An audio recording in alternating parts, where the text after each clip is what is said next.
반갑습니다. 오늘도 여러분들께 스포츠 정보를 알려드리는 토토시즌입니다. 구독과 좋아요는 저에게 큰 힘이 됩니다. 구독과 좋아요 한 번씩 눌러주시면 감사하겠습니다. 조합픽은 영상의 댓글에 기재해두었습니다. 그럼 바로 승무패 분석 시작하도록 하겠습니다. 첫 번째 경기는 아인트호벤과 위니옹입니다. PSV는 에레디비시에서 매 시즌 상위권을 유지하는 강팀으로 빠른 템포와 측면을 활용한 공격 전개가 가장 큰 무기입니다. 필립스 스타디움이라는 홈 경기장의 이점은 그 자체로 강력한 무기가 되며 팬들의 열광적인 응원이 선수들에게 큰 힘을 실어주어 전방 압박과 빠른 전환이 더욱 위력을 발휘할 수 있습니다. 공격 자원들은 세밀한 패스를 기반으로 박스 안에서 다양한 마무리 패턴을 보여주고 있으며 하비 시몬스나 루크 대 용 같은 공격 자원들은 상대 수비에 끊임없는 부담을 줄 수 있습니다. 다만 PSV의 문제점은 여전히 불안한 수비 조직력입니다. 강팀과의 맞대결에서는 실점 빈도가 잦아지고 뒷공간 커버가 흔들리며 경기 후반 집중력이 떨어지는 장면이 자주 드러났습니다. 이번 경기 역시 득점을 노리는 과정에서 무리하게 라인을 올리면 뒷공간 역습에 당할 수 있는 리스크는 분명 존재합니다. 반면 로열 위니옹 생질로아즈는 벨기에 리그에서 꾸준히 상승세를 보이며 이번 챔피언스리그 본선 무대에 진출하는 저력을 보여주었습니다. 젊고 패기 넘치는 선수들이 주축을 이루는 팀으로 수비 블록을 단단히 구축하고 빠른 역습으로 승부를 보는 전형적인 실속형 전술을 즐겨 구사합니다. 특히 리그에서는 끈끈한 수비와 높은 활동량으로 안정적인 운영을 보여왔는데 이는 공격 위주의 PSV를 상대로도 중요한 무기가 될 수 있습니다. 다만 챔피언스리그 본선 경험이 전무하다는 점은 가장 큰 약점으로 꼽히며 특히 PSV의 홈에서 열리는 첫 원정 경기라는 점이 선수단 전체의 심리적 부담으로 작용할 가능성이 큽니다. 지난 7월 PSV와의 친선 경기에서 0대1로 패배한 경험이 있는데 이때의 전술적 경험이 이번 맞대결에 참고가 될 수는 있지만 여전히 객관적인 전력 차이는 부정할 수 없습니다. 최종적으로 이 경기는 PSV가 공격적인 운영으로 초반부터 주도권을 잡으며 경기를 풀어갈 가능성이 높습니다. 위니옹은 수비를 단단히 하며 역습 기회를 노리겠지만 경험 부족과 원정 부담 속에서 PSV의 지속적인 압박을 끝까지 견뎌내기는 어려울 것으로 보입니다. PSV가 선제골을 기록한다면 흐름은 더욱 매끄럽게 흘러가며 다득점을 노릴 수 있을 것이고 반대로 득점이 늦어진다면 위니옹의 수비에 막혀 답답한 양상이 전개될 수도 있습니다. 그러나 전체적인 전력 경험, 홈 구장의 이점을 고려했을 때 PSV가 우위를 점할 가능성은 분명히 높습니다. 경기의 양상은 PSV가 60에서 70% 이상 점유율을 확보하며 주도하고 위니옹은 간헐적인 역습으로 반격을 시도하는 그림으로 예상됩니다. 최종적으로는 PSV가 1에서 2골 차 승리를 거둘 가능성이 크며 많은 득점보다는 비교적 타이트한 스코어로 귀결될 전망입니다. 따라서 이번 경기는 아인트호벤의 승리와 언더를 추천드리는 경기입니다. 두 번째 경기는 빌바오와 아스날입니다. 빌바오는 바스크 지역 선수들만 기용하는 특유의 철학으로 인해 팀워크와 결속력이 뛰어나며 최근 라리가에서 3연승을 기록하면서 좋은 흐름을 이어가고 있습니다. 홈구장 산마메스의 열광적인 응원은 상대팀에 큰 압박을 주며 실제로 빌바오는 홈에서 수비 조직과 압박 강도를 극대화해 쉽게 무너지지 않는 팀으로 잘 알려져 있습니다. 그러나 유럽 대항전 경험 부족과 공격진의 마무리 능력 기복은 아스날 같은 강팀을 상대할 때 분명한 약점이 될 수 있습니다. 지난 친선전에서 아스날에게 0대3으로 완패한 경험은 선수들에게 긴장감을 줄 수 있으나 동시에 교훈이 되어 이번 경기에 더 집중하는 원동력이 될 수도 있습니다. 반면 아스날은 미켈 아르테타 감독 체제 아래 젊은 재능과 경험 많은 선수들이 균형을 이루며 안정적인 전력을 유지하고 있습니다. 지난 시즌 챔피언스리그에서 레알 마드리드를 꺾으며 강호를 상대로도 충분히 승부를 할 수 있다는 자신감을 얻었고 공격진의 파괴력은 여전히 프리미어리그 최고 수준으로 평가받습니다. 빠른 전환 속도, 세밀한 패스워크, 그리고 압박 이후 곧바로 마무리로 연결되는 날카로운 전술은 빌바오 수비에 큰 위협이 될 수 있습니다.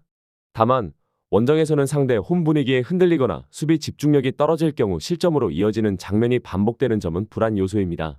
최근 리그에서 리버풀전 패배로 기세가 꺾이는 듯했지만 노팅엄 포레스트를 3대0으로 꺾으며 반등에 성공해 이번 원정에서도 자신감을 안고 나섭니다.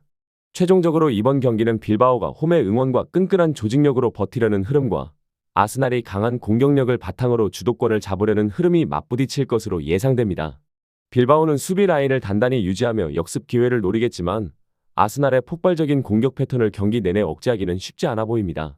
아스날이 전력의 깊이와 유럽 무대 경험에서 한 발 앞서는 만큼 몇 차례의 결정적인 기회를 살려 승리를 가져갈 가능성이 높습니다. 다만 빌바오가 홈에서 쉽게 무너지지 않는다는 점을 고려하면 무승부 가능성 역시 배제하기 어렵습니다. 종합적으로는 아스날의 승리와 언더를 추천드리는 경기입니다. 세 번째 경기는 레알 마드리드와 마르세유입니다. 레알 마드리드는 챔피언스리그 최다 우승을 자랑하는 클럽답게 유럽 무대에서 매 시즌 강력한 존재감을 보여왔으며 이번 시즌도 킬리안 음바페를 비롯한 최정상급 선수들이 건재해 공격력은 그야말로 세계 최고 수준입니다. 특히 마르세유와의 과거 맞대결에서 4연승을 기록하며 경기당 3골 이상을 터뜨린 바 있어 상대 전력의 강한 상성을 유지하고 있습니다. 최근 라리가에서도 초반 기세가 좋아 안정된 경기력을 보이고 있으며 홈 구장 베르나베우의 뜨거운 분위기 역시 선수들의 집중력을 끌어올려 공격적인 전개를 뒷받침할 것입니다. 다만 가끔 수비 집중력이 흔들리는 장면이 나오기도 하지만 워낙 공격 화력이 강해 이를 상쇄할 수 있다는 점에서 큰 약점으로 작용하지는 않을 전망입니다. 반면 올림피크 드 마르세유는 프랑스 리그 앙에서 꾸준히 상위권을 유지하는 전통의 강호지만 최근 기복 있는 경기력으로 불안정한 모습을 보이고 있습니다. 공격에서는 베테랑 공격수 피에르 에메릭 오바메양이 여전히 결정적인 한방을 갖춘 자원으로 과거 레알 마드리드를 상대로 연속 득점을 기록했던 경험은 팀의 중요한 무기가 될 수 있습니다. 하지만 수비 조직력에서 불안이 드러나며 리그 경기에서도 실점이 잦은 편이고 원정에서의 집중력 저하도 자주 노출되고 있습니다. 특히 베르나베우 원정은 심리적 부담이 크고 역사적으로도 레알 마드리드를 상대로 단 한 번도 승리하지 못한 전적은 선수단 사기에 부정적인 영향을 줄 수 있습니다. 따라서 이번 경기에서도 마르세유는 조직적인 수비와 역습을 통한 이변을 노릴 수밖에 없지만 안정감이 떨어지는 수비로는 레알의 공격을 끝까지 막아내기 어려울 것으로 보입니다. 최종적으로 이번 경기는 전력, 경험, 그리고 홈 이점에서 모두 레알 마드리드가 확실히 앞서 있는 구도입니다. 음바페의 폭발적인 돌파와 마무리, 그리고 비니시우스 주니오르 주드 벨링엄 등 다른 공격 자원들의 연계는 마르세유 수비에 큰 부담을 줄 것입니다. 경기 초반부터 레알이 강한 압박과 빠른 템포로 주도권을 잡고 득점을 이어갈 가능성이 높으며 마르세유는 오바메양의 개인 능력에 의존해 한두 번 반격을 시도할 수 있지만 근본적으로 경기를 뒤집기는 쉽지 않아 보입니다. 종합적으로 이에서 3골 차이의 레알 마드리드 승리가 예상되며 다득점 양상으로 흘러갈 가능성이 크다는 점에서 레알 마드리드의 승리와 오버를 추천드리는 경기입니다. 네 번째 경기는 벤피카와 카라바흐입니다. 벤피카는 프리메이라 리가에서 꾸준히 상위권을 지키며 매 시즌 유럽 무대에 얼굴을 내밀고 있고 특히 이스타디우 다 루스에서의 경기력은 상대 팀들에게 상당한 압박으로 작용합니다. 포르투갈 팬들의 열정적인 응원은 선수들의 사기를 끌어올리는 요소로 작용하며 경험이 풍부한 베테랑과 젊은 재능들이 어우러져 조직적인 공격과 단단한 수비를 보여주는 것이 강점입니다. 다만 챔피언스리그와 같은 국제 무대에서는 강팀들을 상대로 기복 있는 경기력을 드러낸 적이 있어 경기 초반 리듬을 어떻게 가져가느냐가 중요한 포인트가 될 것입니다. 반면 FK 카라바흐는 아제르바이잔 리그에서 독보적인 지위를 차지하고 있는 팀으로 매 시즌 우승을 다투며 리그 내에서는 사실상 무적에 가까운 모습을 보여왔습니다. 최근 유로파리그 16강에 진출하며 유럽 무대 경험도 점차 쌓아가고 있는데 끈끈한 수비와 빠른 역습 전개가 가장 큰 무기입니다. 특히 압박을 버티고 한두 번의 날카로운 전환으로 기회를 만들어내는데 능숙해 강팀들을 상대로도 의외의 어려움을 안겨줄 수 있는 팀입니다. 다만 챔피언스리그 본선 무대 경험은 상대적으로 부족하고 원정에서의 경기력은 다소 기복을 보이는 편이며 젊은 선수들이 긴장감 속에서 흔들릴 여지가 있다는 점은 약점으로 지적됩니다. 최종적으로 이번 경기는 벤피카가 홈 이점과 풍부한 경험 그리고 조직적인 운영 능력을 앞세워 주도권을 잡을 가능성이 높습니다. 벤피카는 전방 압박과 빠른 패스 전환을 통해 카라바흐의 수비를 지속적으로 흔들며 득점을 노릴 것이고 초반부터 선제골을 기록할 경우 경기 흐름을 확실히 가져올 수 있습니다. 다만 카라바흐는 유럽 무대에서 끈질긴 수비와 역습으로 강호들을 괴롭힌 경험이 있기에 벤피카가 득점을 늦게 기록한다면 경기 양상이 예상보다 팽팽해질 수도 있습니다. 전력과 경험에서 한 수 위인 벤피카가 결국 경기에 무게추를 가져오며 치열한 공방 끝에 다득점 양상으로 흘러갈 가능성이 큽니다. 벤피카의 승리와 오버를 추천드리는 경기입니다. 다섯 번째 경기는 유벤투스와 도르트문트입니다. 유벤투스는 오랜 유럽 무대 경험을 바탕으로 안정적인 경기 운영을 보여주는 팀으로 특히 홈구장 유벤투스 스타디움에서의 경기력은 리그와 챔피언스리그를 막론하고 꾸준히 높은 승률을 유지해왔습니다. 지난 8월 도르트문트와의 친선전에서 승리를 거두며 상대의 전적 우위를 재확인했고 수비 조직력과 순간적인 한 방을 터뜨릴 수 있는 결정력이 여전히 팀의 강점으로 꼽힙니다. 브레메르와 다닐루가 버티는 수비 라인은 단단하며 키에사와 블라호비치로 이어지는 공격진은 언제든 득점을 만들어낼 수 있는 위험 요소입니다. 반면 보르시아 도르트문트는 젊고 에너지가 넘치는 스쿼드를 바탕으로 빠른 전환과 압박을 무기로 삼는 팀입니다. 꾸준히 유망주를 발굴해 공격적인 색깔을 유지해왔으며 이번 시즌 역시 활발한 움직임과 속도가 믿는 축구로 리그 초반 경쟁력을 확보하려는 모습입니다. 하지만 챔피언스리그와 같은 국제 무대 원정에서는 강한 홈 분위기에 쉽게 흔들릴 수 있고 특히 최근 맞대결에서 유벤투스에 연달아 패하며 심리적으로 열세를 보이고 있다는 점은 부담으로 작용할 수 있습니다. 도르트문트는 역습과 세컨드볼 싸움에서 날카로움을 보일 수 있지만 안정된 수비 집중력이 유지되지 않으면 유벤투스의 공격 패턴을 막아내기 어려울 가능성이 큽니다. 최종적으로 이번 맞대결은 유벤투스가 홈에 2점을 앞세워 주도권을 쥐는 그림이 예상됩니다. 유벤투스는 짜임새 있는 수비와 효율적인 공격 루트로 도르트문트의 젊은 공격진을 효과적으로 제어할 수 있고, 도르트문트는 빠른 역습과 패기를 앞세워 도전장을 내밀겠지만 안정감에서 차이를 보일 수밖에 없습니다. 경기 초반 선제골이 터질 경우 유벤투스가 흐름을 완전히 가져갈 가능성이 크며 치열한 공방 속에서도 전체적인 무게추는 유벤투스 쪽으로 기울어 있습니다. 따라서 유벤투스가 근소한 차이로 승리를 챙길 가능성이 높으며 다득점보다는 안정적인 경기 운영 속에서 제한된 득점 양상이 나타날 전망입니다. 유벤투스의 승리와 언더를 추천드리는 경기입니다. 여섯 번째 경기는 토트넘과 비아레알입니다. 토트넘은 올 시즌 토마스 프랑크 감독 부임 이후 조직력이 한층 강화된 모습을 보여주고 있으며 최근 웨스트햄전 3대0 완승을 비롯해 공식전 3경기 연속 무실점으로 안정된 수비를 과시하고 있습니다. 홈에서의 기록 또한 인상적입니다. UEFA 대회 최근 홈 20경기에서 패배가 없다는 점은 이번 경기에서도 토트넘에게 큰 자신감을 줄 수 있으며 리샤를리송과 콜로 무아니, 쿠두스, 시몬스 등 다양한 자원들이 전방에서 빠른 템포와 압박을 바탕으로 공격 루트를 다채롭게 만들어낼 수 있습니다. 다만 도미닉 솔랑케, 제임스 매디슨, 데안 쿨루세브스키 등 주축 전력의 결장은 전술 운영에 다소 제약을 줄 수 있는 변수입니다. 비아레알은 마르셀리노 감독 체제에서 다시 챔피언스리그 무대에 복귀했지만 최근 리그에서 1무 2패를 기록하며 흐름이 다소 주춤한 상태입니다. 직전 경기인 아틀레티코 마드리드전에서 0대2로 패하며 수비 불안이 드러났고, 특히 잉글랜드 팀을 상대로 8패 6무라는 부진한 전적을 안고 있다는 점은 심리적 부담으로 작용할 수 있습니다. 공격의 핵심 제라르 모레노가 부상으로 출전이 불투명한 가운데 최근 라리가 이달의 선수로 선정된 니콜라스 페페가 공격을 이끌 전망이며 전 토트넘 수비수 후안 포이스가 친정팀을 상대로 어떤 모습을 보일지도 흥미로운 포인트입니다. 그러나 전체적으로 전방 마무리의 날카로움과 수비 집중력이 모두 흔들리는 양상은 원정에서의 불안 요소가 될 수 있습니다. 결론적으로 이번 경기는 토트넘의 홈 강세와 최근 상승세가 뚜렷하게 드러날 가능성이 큽니다. 비아레알은 끈끈한 조직력으로 버티려 하겠지만 최근 부진한 흐름과 전력 누수가 겹쳐 토트넘의 다양한 공격 루트를 막아내기는 쉽지 않아 보입니다.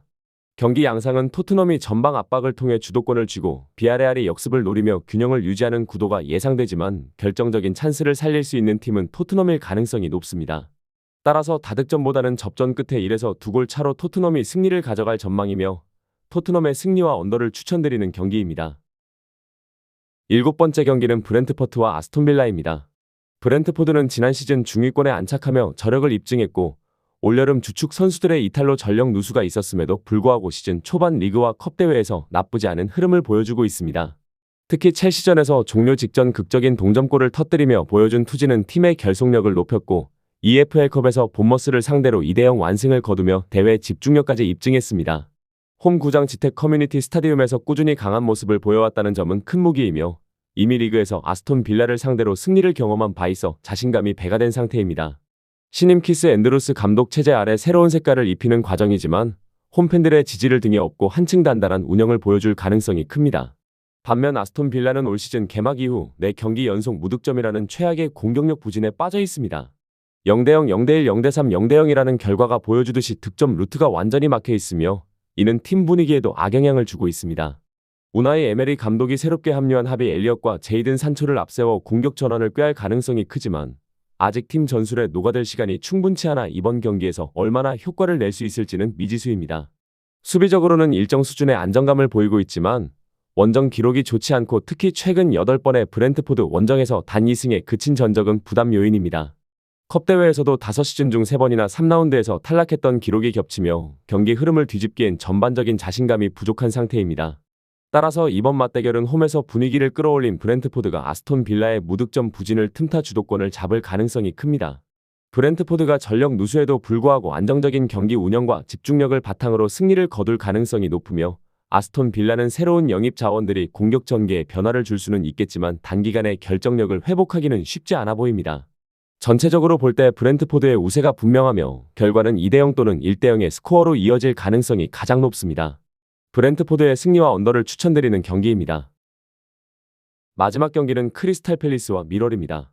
올리버 글라스너 감독 체제에서 팰리스는 최근 6경기에서 단 3실점만 허용하며 단단한 뒷문을 증명했고, 이는 공격 전개가 답답한 상황에서도 팀이 쉽게 무너지지 않게 하는 원동력이 되고 있습니다. 다만 이스마엘 라사르, 에디 은케티아, 셰이크 두쿠레 등 주요 자원의 부상 이탈은 공격 루트 다양성과 중원 장악력에 분명한 타격을 줄 수밖에 없습니다. 그럼에도 불구하고 셀러스트 파크의 뜨거운 분위기는 언제나 팰리스에게 큰 힘으로 작용해왔고, 특히 강팀들을 상대로도 의외의 저력을 보여준 경험이 많아 홈 이점은 결코 가볍게 볼 수 없습니다. 반면 미롤은 챔피언십 무대에서 최근 1승 1무로 나쁘지 않은 흐름을 이어가고 있으나 경기력 기복이 뚜렷합니다. 직전 경기에서 찰턴과 1대1로 비기며 막판까지 집중력을 유지하는 끈기를 보여줬지만 최근 6경기에서 7실점을 허용하며 수비 불안은 여전히 약점으로 남아있습니다. 알렉스 닐 감독은 젊고 활동량이 많은 선수들을 기용해 빠른 전환과 측면 공격으로 상대를 흔들려 하지만 원정에서는 경기력이 떨어지고 집중력 저하로 인해 실점이 늘어나는 패턴이 반복됩니다. 특히 윌 스몰본, 루카스 옌센, 데니 맥나마라 등 핵심 선수들의 부상 공백은 전력 약화로 이어질 수 있어 이번 원정에서 큰 부담으로 작용할 가능성이 큽니다. 따라서 경기 양상은 크리스탈 팰리스가 수비 안정성과 홈팬들의 지지를 바탕으로 주도권을 잡고 미럴이 빠른 역습으로 반격을 노리는 흐름이 될 가능성이 큽니다. 다만 팰리스의 공격진이 다소 제한된 상황이라 경기 초반 쉽게 골이 나오지는 않을 수 있으며 미럴 역시 투지로 버티며 한두 차례 역습 찬스를 엿볼 수 있습니다. 그러나 전체적인 경기력과 수비 집중력 그리고 홈 이점을 고려했을 때 크리스탈 팰리스가 결국 미럴의 수비 조직을 뚫어내며 2대1 정도의 근소한 차이로 승리를 거둘 가능성이 가장 높습니다. 크리스탈 팰리스의 승리와 언더를 추천드리는 경기입니다. 추가적인 조합을 원하신다면 구독과 좋아요를 눌러주시면 감사하겠습니다. 성공적인 수익에는 종종 운 이상의 것이 필요합니다. 정보에 입각한 성공적인 노림수가 필요합니다. 용어도 어렵고 혼자 쩔쩔매고 있었다면 지금 전문가의 도움을 받아보세요. 저희는 스포츠 정보와 분석글을 판매하지 않습니다. 스포츠를 좋아하는 모든 분들 즐기실 수 있게 가입 권유 없는 스포츠 카페를 운영 중입니다. 참여는 영상 댓글을 참고해주세요. 오늘도 영상 시청해주셔서 감사합니다. 내일 또 다른 분석으로 찾아뵙겠습니다.